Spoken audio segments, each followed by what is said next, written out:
ایک یہ کویشچن کیا تھا کہ کوئی فیس بک پہ دوست تھا غیر مسلم، اس نے کہا کہ مجھے مسلمان کر دو، میں اسلام قبول کرنا چاہتا ہوں۔ سامنے والے نے کہا کہ میں آپ کو کل مل سکتا ہوں، تو یہ تاخیر کرنے کا کیا حکم شرع ہوگا؟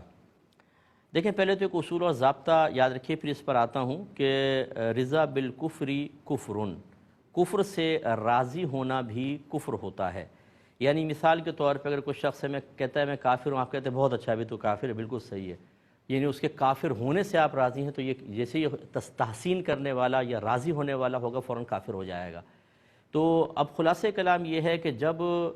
کوئی کہتا ہے کہ میں اسلام قبول کرنا چاہتا ہوں، تو فوراً سے پیشتر اس کو اسلام قبول کروانا ہوگا۔ اگر آپ اس میں تاخیر کرتے ہیں تو اگرچہ آپ کا قصد و ارادہ تو نہیں ہے کفر سے راضی ہونے کا، لیکن یہ تاخیر کرنا ایک ظاہری علامت سی بن جاتا ہے کہ کم از کم ایک دن تک تو ہم اس کے کفر سے راضی ہیں۔ تبھی کہا نا میں کل آپ سے ملتا ہوں، تو ایک دن تک تو ہم راضی ہیں۔ تو اس رضا پر بھی احتیاطاً حکم کفر لگایا جاتا ہے۔ لہذا اس شخص کو چاہیے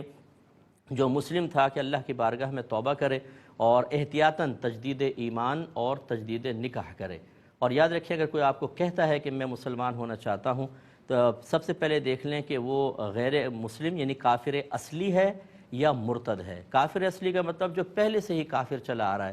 اور مرتد کا مطلب یہ ہوتا ہے کہ جو پہلے مسلمان تھا پھر وہ دائرہ اسلام سے باہر نکل گیا، یہ ہے مرتد۔ یہ اگر واپس آنا چاہتا ہے، ان دونوں کا تھوڑا سا فرق ہوتا ہے۔ اگر کافر اصلی غیر مسلم اسلام لانا چاہتا ہے، آپ صرف کلمہ پڑھا دیں اس کو،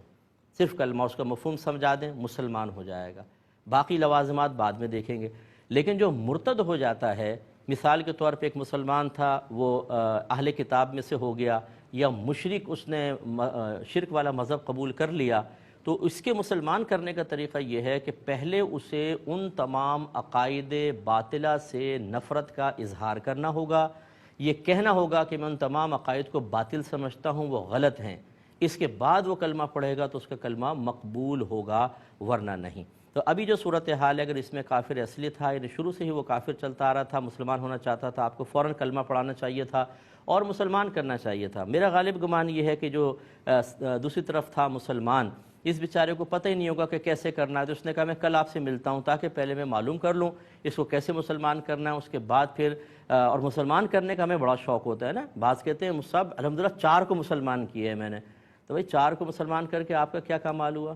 وہ آپ سے تو متاثر ہو کے مسلمان ہوا نہیں ہوگا، اس نے قرآن پڑھا، حدیث پڑھی، اور خالی کلمہ پڑھا دینے کا آپ نے کیا کمال کیا؟ کمال تو آپ کا یہ ہے کہ اگر آپ نے کلمہ پڑھایا تو اس کو کامل مسلمان بھی بنائیں، اسے عقائد اسلام سکھائیں، اسے نمازیں سکھائیں، روزہ سکھائیں، شرعی احکام، زکوٰۃ ادا کرنا، پھر تو میں آپ کو مانوں۔ خالی کلمہ پڑھا کے اپنے آپ کو چوڑا کرنا جو ہم نے 10 کو کلمہ پڑھا لیا، 50 کو کلمہ پڑھا لیا، بھائی یہ کوئی اتنا بڑا کمال نہیں ہے۔ خلاصہ کلام یہ ہے کہ بہرحال آپ جو ایسا بھائی اگر ہمیں سن رہے ہوں یا ایسے کوئی بھی بھائی بہن ہوں، بالکل تاخیر نہ کریں، اگر کوئی خود چاہتا ہے مسلمان ہونا تو اس کو کلمہ پڑھا دیا جائے۔